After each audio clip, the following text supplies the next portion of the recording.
Hi guys, welcome back to our channel. If you watched the last video, you obviously know that we had our baby. Yes, we did. He's right here in front of us. You can't see him just yet because we wanted to go through everything like I mentioned in the last one and really go in depth and tell you all about the whole craziness and everything that happened with him. Like honestly, it was wild. So the first part of the story is mostly her part, so I'll let you share that with them. So let me start from the beginning. Around, I want to say 30 weeks, we found out he had an irregular heartbeat, so we had to go to the Cardiologist. Yeah. Cardiologist, and we went there. Said everything looks fine. That what was it? The thing that was like curved.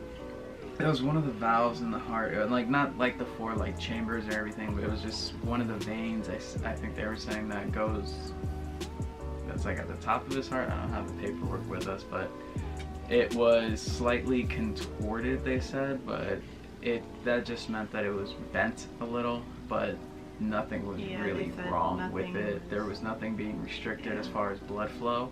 So you said it raised a slight issue, but it wasn't really that big of one that they were that concerned about it. So he said just to check back in once obviously he's born, and they'll check and see how he's doing it.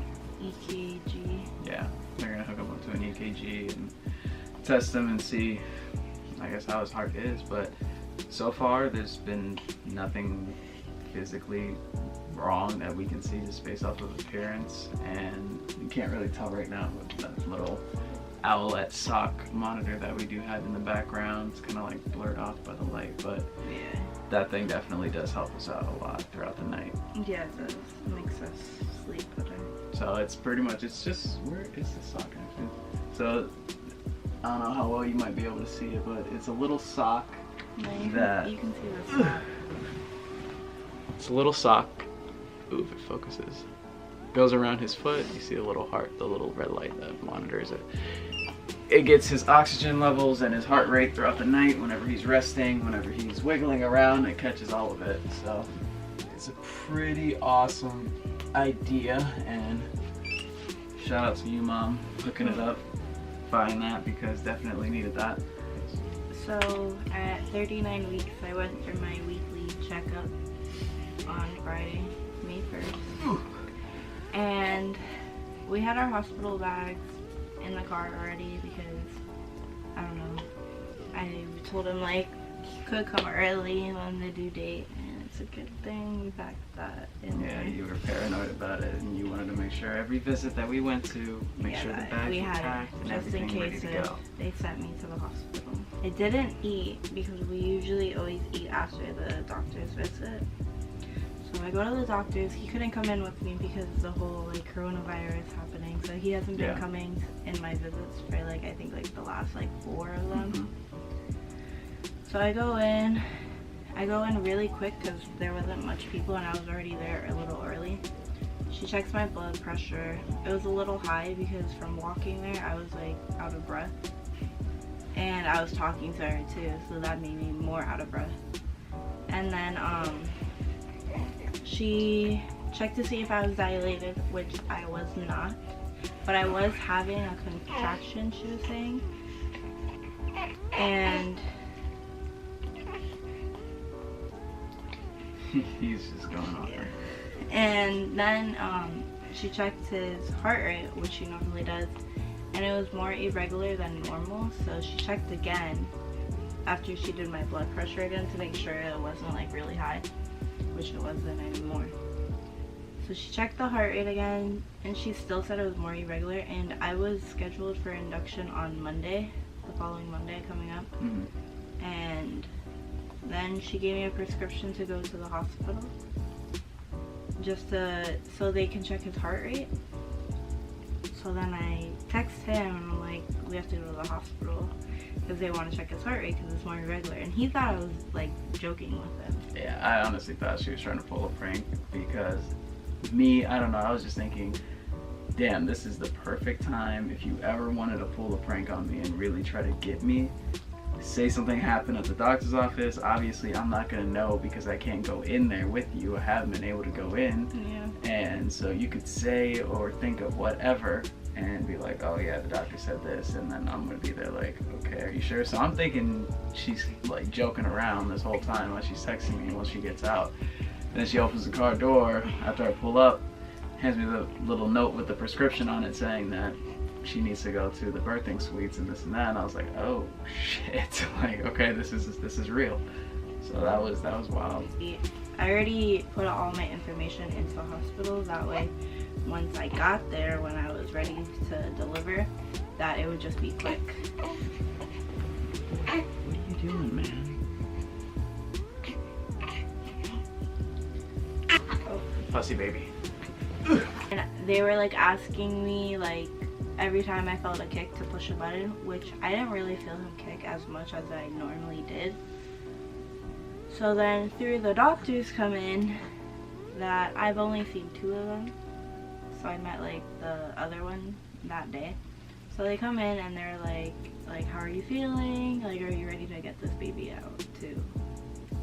And I was like, yeah, like I was already ready to get him out because I was completely done being pregnant.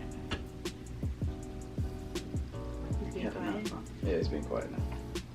So then, I'm trying to think of what they said. Like, they were just like, you might get this baby out today. Like, it's very possible he's coming today. So then they left, and like within like 5 minutes, I guess they discussed everything with all of them, like separate. And they're like, you're having him today. Like, you're having a C-section right now. That was wild. So she literally got into the doctor's, or no, yeah, got out of the doctor's office around like 1 or 12 something. Like close to 1, yeah. Close to 1. We It was got almost into 1 the o'clock. birthing We got into suites the birthing around suites. Yeah, around like 1. It was like 1:10. I have a Yeah. picture on my phone of her hooked up to her little IV drip and in her nursing gown, or yeah, in her patient gown. Like, it was like 1:14, 1:16, something like that. Yeah. And then next thing I know, doctors came in, they're explaining everything to her, telling her what they feel, and telling me like, oh, we're gonna go get you a set of scrubs. I was like, wait, what? And then sure enough, came back with a little blue zip up jump, put that on, gave me a little cap, and then around like 1:36, 1:40, it was like, I think it was 1:36, so it was like 1:36. Everybody was trying to rush you up and get you out and get you into the OR. And then when we were about to leave to the OR, she was like, wait, you have to sign papers before you go, like, because everyone was rushing to get him out because his oxygen levels were like going low and his heart rate kept like speeding up, so it was a little scary. Yeah, that was a little scary because everyone was just trying to rush you. Like nobody cared about paperwork at that point. Only one nurse spoke up and said, did she sign anything before we go? And they're like, oh shit, no, you haven't signed. You had like 5 pages that you had to sign. Yeah, I don't remember like anyone that came up that day because I was just meeting people like this. Yeah. And, like, some of them couldn't even introduce their name because they were just trying to get me in and out. Mm-hmm. So then I went to the OR room, and the anesthesiologist support person, she gave me my shot in the back, and then just from like that minute, like everything went numb. How did that feel? It was really weird, actually. Like not being able to feel like anything. Yeah, like I could feel everything like from like my boobs up and then everything down. Like it was just straight numb. Like, because they were touching stuff and they were like, can you feel this? And I was like, no, I don't feel anything. So then they, like, as soon as they gave me that shot, they laid me down because I couldn't do it. So then she was like telling me like, you might feel nauseous, you might start shaking, because I was already shaking then because I was really cold too. Plus they put like a warm blanket on me until like everyone came in. And then they did like their like timeout thing where they do the information, where they make sure like all my information is correct. So then I'm asking the doctor like, oh, when is he coming in? And they're like, oh, he's coming in right now. Like, we just had to make sure everything was ready before he came in. So he comes in, and as soon as he came in, they started. But I didn't know that. Yeah, so I was sitting outside of the OR, and they were setting everything up for her, and they told me that they're gonna come back and get me. And I'm sitting out there probably like almost 10 minutes maybe, just as they're setting everything up. Yeah. And the second that I come in, all I see is the big drape over for you, just part of your belly exposed, 2 doctors there, one with a scalpel ready to just cut in and go. They, as soon as I walked in, they all stared at me. I was like, oh shoot, hey, and then kept walking around. Made my way towards the back of the table, towards where where your head was. And then I guess as soon as I turned the corner and got past that like draping, they just started cutting in and going. Because I didn't know she was going to be shaking, as the anesthesiologist assistant told her. They didn't tell me that, so all I see is her like sprawled out across the table and just like jolting. I was I'm not like, doing that. you don't shaking. understand. You don't understand. I was shaking. I was going like this. Yes, you were shaking, but this area, your shoulder to like your chest, you're exaggerating. that junk was literally it was not like going like this. Yeah. It was going like this. I wish I could. I was shaking like I had the chills. No, you were shaking like you were a stripper in church. God. Yes, No, it was bad. You know. How you gonna tell me I was soaking everything How are you in? gonna tell me? I was the one doing it. Because I was soaking everything in. So much was happening, and I'm looking, and I'm looking at you, and you're shaking, and I'm like, what the hell? Like, are you okay? Like, if you were just shaking a little bit, I would have been like, oh, I was like, you're yeah, cold. I'm fine. If you were shaking like you were shivering from cold, sure, I'm not gonna be like. I was going like this, like I was cold. I was cold. like they were zipping there, cutting and pulling on the wrong shit, making you do something. Yeah, and he was also far away from me too. And the doctor was like, "You can hold her hand." Wow, what a I was right person next to you, but the way that table was, I couldn't wrap my legs around behind your head. Like, okay, hey, my hands were like I had a this, small little corner to be in, and I'm like, okay, I can be either on your left side or I can be on your right side, and I chose to be on your left side. Yeah, but you weren't even holding my hand. I did hold your hand. You were just there looking until Dr. Danister was like, "You can hold her hand." I held you right here. I was trying to let you know that I was there, and you were just like, huh, okay. You were not like. You gotta understand, after you got injected, you were hopped up on anesthesia and just like... I remember everything. You make it seem like I was drugged out. Okay, you weren't drugged out, but you were like... I guess you were nervous and everything going on with that, so... I mean, obviously, I never had surgery before. Well, yeah, but that's obviously too why I was like, okay, are you okay? I did hold your hand.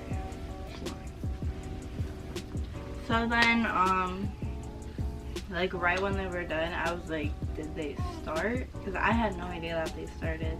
Apparently they were finished. Yeah, it's like as soon as they were just about done, right before they pulled them out, you were like, alright, have they started? And I was like, they're almost done. Yeah. And I almost threw up too. Because we were wearing like our mask. And I was like, I feel like I'm going to throw up. And she's supposed to just take it off, and then she gave me like a bag in case if I had to, but I didn't, which is good. Yeah. But also I only had water. Like I didn't have anything in my system either. Yeah, so it's kind of like... It's good that I didn't eat, but it was bad for me. It was literally like you were prepped and ready to go into surgery without knowing where you were going into surgery. Oh, he dropped it, that's fine. No, he's not having it. Oh, why are you being a fussy baby? No, wait. Huh? Okay. So then he came out at 1:59, and he cut his umbilical cord. Yeah, I didn't see him like cord. right away, so you saw him right away, so you can talk about that. Yeah, it's so wild just to see from how he looks now to when he first got out, obviously. Yeah, he was chunky. And he was a little chunky baby when he first got out. And it was just surreal to be able to like just see him and actually be like, oh, like you are the person that I was feeling like beneath your mom's tummy. Like that's insane. And like she said, with cutting the umbilical cord, like that thing was rubbery. You think that it's just like a one snip job? That thing took me like 3 snips, like about 3 little cuts to get all the way through it, because it's tougher than you think. So yeah, baby's definitely getting what they need. So yeah, other than messing up with that cord. But dude, why do you? He keeps tossing it out of his mouth. Yeah, he's getting fussy. But no, the second lady came out. I was right by his side, and I was trying to be by both your sides and try to figure out like, okay, are you okay? And then they had to clean him up and then put a tag and weigh and make all sure that. his heart was okay. Yeah, so Which it was. Yeah, his heart was okay. So it wasn't irregular anymore. Standing over there by him, and then coming back to you, and then they told us that they're gonna take him up to, I guess the nursery or like the nursery. And then I had to go to the recovery room. Yeah, so then I went down, followed him. I said, Mom, I'll be back. You'll be okay. I gotta follow him. I don't know where he's going. So followed him down to there, and I was with him for about an hour. Yeah, and then you were with me for an hour. Yeah, so, but that was the funny part, trying to figure out where you were after. Yeah, because I didn't have my phone. I didn't know where it was. And we're in the hospital, and it's just like, we were supposed to go on the hospital tours and tour everything and see where everything is at, so we know where to go once stuff happens. But with everything that was going on, we were scheduled to have a hospital tour. And like, it got canceled. Yeah, like literally the week that everything happened. That everything started getting shut down and canceled. It was like March something. It was like a Monday, I thought. And we were supposed to go see everything, and so I would know where she's at. Sure enough, canceled it, so I'm like, okay, I'm going in blind. So once I was with him, I tried texting you, but you didn't have your phone because I put your phone in the bag underneath the stuff. I didn't know where anything was. But yeah, you didn't know where it was, and I thought that they were gonna tell you that your stuff is underneath you, so that you could that way then ask for it. So I go on a mad mission. I get lost in the hospital for like 20 minutes, just trying to find out where she is. They said, oh, she should be in recovery on the 3rd floor. So then I'm walking down. I'm like, okay, can you give me directions on how? She's like, sure, go down the hallway. Once you get all the way down, take a right, go out those doors. When you see the guards, then ask them to point you in direction towards the... See up there? I think he's sneezing. Is he sneezing? It sounded like it. So I like talk to the guards, and the guards will tell you where to go. And so then I do that, and then the guard, I guess, was a younger kid. He didn't know where everything was. So then when I asked him about it, he's like, oh yeah, it should be on the 3rd floor. So I'm like, okay, bet, 3rd floor. Go to the 3rd floor, start walking down the entirety of that floor. That's where the birthing suite where we actually stayed. Yeah, that's where that was. I was on the 2nd floor. Where the recovery and everything was. Yeah, you were still on the 2nd floor. Yeah. Same level I was on. But they were like, no, she should be upstairs. It literally says it. It says recovery for anesthesia. Yes, but you don't see that. The way that we had gone, you don't see that. I think I was like in the room where they like, all took the you straight to the shortcut. Yeah, because they're like, okay, you're out. We're gonna get you as soon as we can to there. But I had to try to figure out that way, and then again, I'm all the way up there. I'm looking at the map of the whole floor. I'm like, okay, where is this? Where is this? It says recovery on the 3rd floor. Start walking down there. End up like by where the rooms are. Like you know how there's like 2 security guards when we were leaving. I get to the first one. I'm like, hey, like where am I? Just like, cause I have no idea. They're like, oh, you're in the birthing suites. Like, are you looking for somebody or anything? I'm like, yeah, my girl just had a baby, and I'm trying to find out where she's at. I don't know where anything is in this hospital. The guards downstairs told me she would be up here. Obviously, I don't see you up here. I'm like, she should be recovering. So, do you have? And she's like, I don't know. I would go back downstairs to the 2nd floor and then ask the nurses in the nursery. I'm like, okay, let me go back down. Screw this. Went back down, and then the guy, he's like, oh, she wasn't up there? I'm like, nah, I couldn't find her. Because he had already annoyed me from not knowing where the hell to go. So then I turned back to the same nurse that gave me the directions and where to go. I was like, hey, I just got back. The guard didn't know anything at all. He didn't know where to go. He couldn't point me in the direction. And she was shocked. She was like, what? Oh my God, it's ridiculous. Here, hold on. Go down the hall, take a right out that door, and then you're going to see another set of doors in front of you and another set to your left. Take the ones on your left, go straight down, and follow that hallway all the way down. So I was like, okay. I went out, boom, boom, saw the guard. She's like, oh, did she tell you where? I'm like, yeah, she said straight down to the left. And yeah, I did give him a little attitude, because at this point I'm like, yo, I'm trying to find you. I don't want to be away from you, from this little guy as like longer than we have to. So I'm like, okay, you know what? Boom, went straight down.